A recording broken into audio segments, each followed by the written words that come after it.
Hey guys, how's it going? It's Al. Week 12 on DraftKings is here, and I'm going to go over the top running backs on this NFL DFS slate for this week. Now, obviously, we take a bit of a different twist on it to start the video. We go with the 5-box running backs. Those 5 boxes, because somebody always asks in the replies, because new people are coming to the channel every single week. The 5 boxes that we look at that are back tested that help running backs score over their expected fantasy points on projection would be playing at home, favored. Are they used inside the 5-yard line? Do they have an expectation of 20 opportunities? That's carries plus targets. And are they involved in the passing game? All of those things add up to a very powerful weapon that you can use, especially when those running backs, some of them are going to come in at very low percentage played, something between 5 and 15%, with the way that we've seen DraftKings play out this season. Salaries have loosened up a little bit for week 12, so you're going to be able to play a bunch of these guys. Some of them offer some extreme fantasy relief in your lineup. So thank y'all for being here. Drop a like on the video, subscribe to the channel, ring the notifications bell, and let's go. He's a legend. The Smiz Gang Listener League runs through Thanksgiving. So if you're watching this on Tuesday or Wednesday or Thursday morning before the Thanksgiving slate kicks off, make sure that you get in the Listener League for this week. There will not be a main slate Listener League in week 12. That will return in week 13. So hopefully you're catching this before. And if you're watching this over the weekend, how'd you do in the Listener League? Let me know in the replies. You can get there by clicking on smizzle.tv/links. It's $10 to enter, 3 max, and absolutely no rig. The best Thanksgiving tournament that exists on DraftKings. So make sure you get in there today. The cover boy on the video is Christian McCaffrey. No surprise that we're going to be talking about him. The first thing that people are going to say is, but Al, he only had 14 opportunities last week, 7 targets and 7 attempts. Yeah, but like, let's put this into some context. They throttled Arizona in that game. This game got out of hand quickly. Like right around halftime, San Francisco was asserting their dominance and really getting out ahead of them.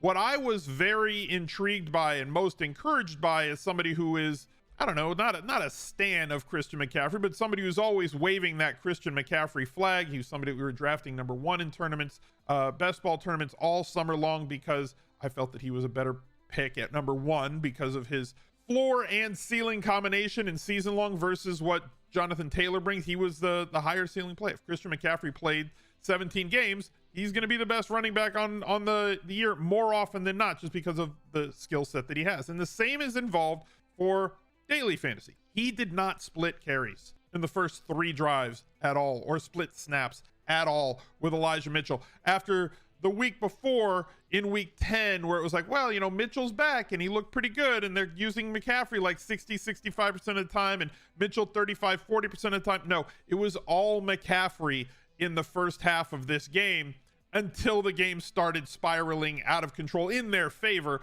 And then in the second half, they just kind of rested him and didn't have to utilize him. But the way that Shanahan is able to scheme and the way that they're getting him the ball, even in limited amount of snaps this week because of the blowout, 14 opportunities coming on 7 targets. The touchdown upside in this offense, though it will be split because of the 4 superstars that they have, McCaffrey, Samuel, Kittle, and Ayuk is also somebody who is a burgeoning. He's rising. The star is rising on Brandon Ayuk. So the touchdowns are going to be split. It's not all going to go to McCaffrey, but massive touchdown upside every single week. Massive floor because of the usage that he has, and now they square off against New Orleans. 20-plus opportunities, more than likely incoming in this one. McCaffrey playing at home and favored. Absolutely love CMC once again this week. Ken Walker III. Now, look, 18 opportunities in the last game against Tampa Bay. They were throwing a lot of pass to him, and that is the most encouraging sign here for me, because targets are worth 2.3 times the expected fantasy points than any carry. We know that they want to establish the run. We know that Las Vegas has been terrible at stopping everything. So we want to stream running backs against them. We want to stream anybody who gets volume. Major uptick in his touchdown expectation and probability this week, with 20 plus expected opportunities here. And the fact that I don't think he's going to see 8 targets in this game, that's going to be an outlier in my opinion on the season, especially if we look at what they have done both when Penny was there and when Penny was gone. But it's nice to know that they're not utilizing somebody else in game scripts where they're getting behind. So He may be turning into a game flow independent running back with the tools that they have in that toolbox right now. The trust that they've shown in Ken Walker has been tremendous. He is a big play running back when he's playing, especially when he's playing against an overmatched opponent. We saw him put up 109 against Arizona. The Los Angeles Chargers, another team that we stream running backs against, 167 and 69-yard touchdown, 74-yard touchdown. He's somebody who has that big splash ability as well. So really good floor with a massive ceiling at only $6,900. Very nice price. Antonio Gibson, $5,400 seems too cheap with the usage that he's gotten. JD McKissic went out, which has buoyed the floor for Antonio Gibson. Now, Brian Robinson is a thing, but Gibson is the one who's gotten the majority of the touches. 14 opportunities in week 9, 17 opportunities in week 10, 21 opportunities in week 11 against Houston. Now he squares off against Atlanta. So we're going to up that touchdown expectancy with Atlanta allowing as many trips to the red zone as they do. Top 3 in the league all season long, fluctuating within that in terms of how many trips they allow to the red zone, and really high conversion rate for touchdowns on teams when they do get to the red zone against Atlanta. This is not a team that is good at stopping anybody, and they have operated better offensively with Taylor Heineke under center. Much more sustained drives, many more touchdowns, better scoring, shots downfield. All of that plays right into Antonio Gibson's hands.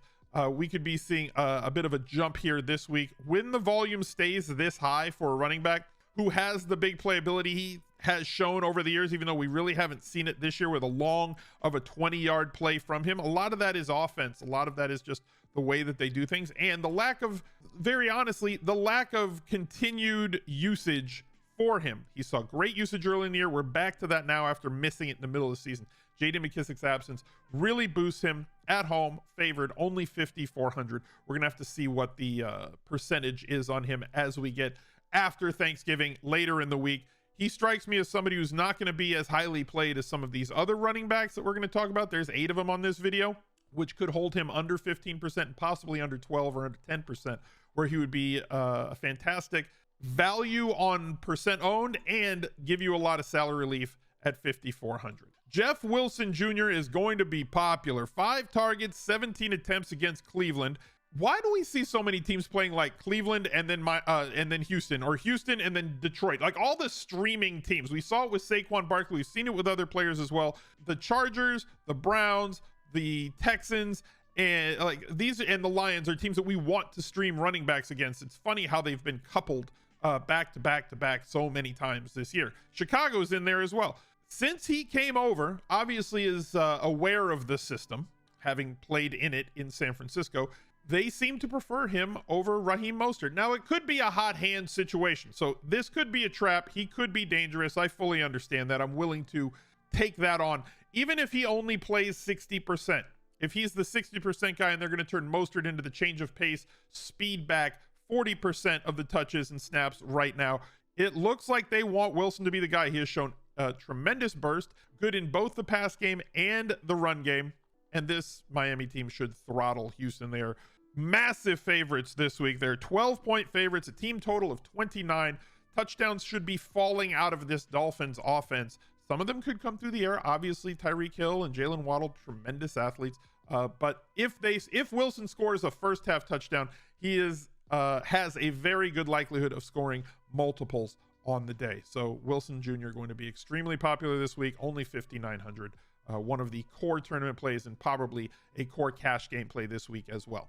If you have profited this year, if you need a tax write-off, if you just enjoy the content, please go to smizzle.tv/charity and donate. Every single dollar helps to No Kid Hungry, providing school breakfasts and lunches to food insecure kids all across this country. It is Thanksgiving week.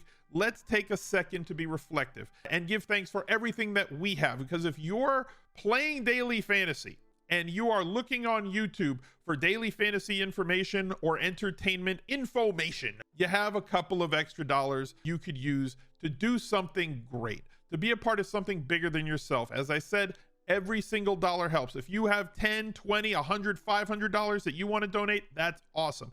If we get, and when we get to $50,000 raised total, that triggers the next $10,000 match from me. We're trying to raise $50,000 from the community, $50,000 from myself, adding up to a $100,000 goal by the end of this year. So go to smizzle.tv/charity and join our charity drive for No Kid Hungry today. Thank you very much for your consideration. Josh Jacobs, 7,700 this week. We're out of the 5-box territory. These are the 4 other running backs that I think are very, very solid this week. Josh Jacobs, clearly a game flow independent running back. So those of you who don't know what that means, if the Raiders are winning, it probably means that Josh Jacobs did some things to help them win the game. And if the Raiders are losing, it probably means that Josh Jacobs got more targets than he would normally get. But win or lose, they're giving him 20 to 30 opportunities every single week. He has got big time touchdown upside, but even in the weeks where he does not score a touchdown, 3 of the last 4, 22 points against Denver, 11 points against Jacksonville. On the road against New Orleans, they got shut out. Nobody did well in that game. But you look at the monster games that he's had, we've seen a tremendous ceiling from him. And now because of how they're utilizing him in the pass game, he brings forth a fantastic floor as well. Seattle, much like Las Vegas, has not done a good job at stopping anybody. This game has a total of 48, and it is going to be closely contested. The Seahawks are favored by 4. So while he is on the road and also an underdog in this game, last time we saw them playing from behind was week 10 against Indy, and they continually kept throwing little bubble screens to Josh Jacobs. They don't have Waller. They don't have Renfro. They have had to utilize Josh Jacobs as a weapon in the pass game, not just kind of there and existing. He is a weapon for them along with Devontae Adams, and those two are the main sources of volume in this offense. So Josh Jacobs, 7,700, great play this week, as is James Conner. In a loss, still logged 19 at a neutral site, still logged 19 opportunities, 24 the week before. Eno Benjamin's gone. Nobody else is there. They continually lose pieces in their passing game. Rondale Moore went out early in that game and cost some people some fantasy football head-to-head matchups, in their season-long leagues, as well as anybody who used him in Showdown just got throttled by that situation. Awful, terrible. So I had him in Rainmakers, in both my Rainmakers lineups that game. So that sucked. But James Conner, he's going to get his usage. It's going to go Nuke Hopkins. Hopefully Kyler's back, because I believe that helps this offense, but it is what it is. He's going to get all the inside the 5 carries, as we saw there on that island game against San Francisco, and scored in that situation as well. This is the perfect James Conner usage that we saw in the run-in last year. He is back in that situation, but at 6,600, he's 1,100 less than is Josh Jacobs, with similar type of usage. I don't think we're going to see a 7-8 target game, but if he gets 3 to 6 targets every single week, as well as the inside the 5 usage on top of everything else. They play the Chargers, who have done horribly at stopping opposing running backs. The reason he's not a 5-box running back is they're just not favored this game. The Chargers 3-point favorites in this one, but checks off all the other 4 boxes at a very palatable price at 6,600. So James Conner, I'm waiting to see. This is the thing. I have to wait till Friday when we get a little bit more focus on what percentage players are going to be in tournaments, because I don't see him popping in the different projection models that I've looked at so far this week that shows him as the prime play. But he is a fantastic play in this situation with a great matchup and at home, and the perfect usage that we look for from running backs on DraftKings. Derrick Henry, they're going to give him 30 touches. They're just going to do it. They're going to manufacture him in any way that they can. This game is essentially a pick 'em. Last I checked, Bengals were favored by 1. 42.5 is the total. Everything that this Titans offense has to do relies on Derrick Henry. Now, they have gotten a good bit of usage, a good bit of talent out of Westbrook Ikine the last 2 games, and Treylon Burks coming on in that island game that they played on Thursday night was a great boon to Derrick. Now, if you have to worry, right? Getting Tannehill back, Willis, I was excited to watch Willis play because of his rushing potential and everything else that we saw from him in college, but he's clearly not ready. And this offense operates so much better with Tannehill. And now Tannehill having receivers that he can operate through, with Burks maturing at the second half of his rookie season, and Ikine doing his thing, and Hooper just being a very solid professional tight end, opens things up a little bit more for Derrick Henry. Right now, Derrick Henry's always going to run against heavy boxes, because as their coach said, what else am I going to do? Who the hell am I going to throw the ball to? So at least the threat of having guys that he could throw the ball to, and a quarterback who is somewhat threatening, can make plays for them with his arm or his legs. Now Derrick Henry is in a spot where he's going to get 30 touches or 30 plus opportunities every single week. The fact that they're throwing him the ball more consistently in games, even games that they're playing ahead, this 42-yard rumble that he had on a screenplay, we have to have it. It buoys his floor just a little bit for us, but we still have that big gap, right? Where he's one of the highest ceiling running backs every week, because you know he can run for 203 touchdowns.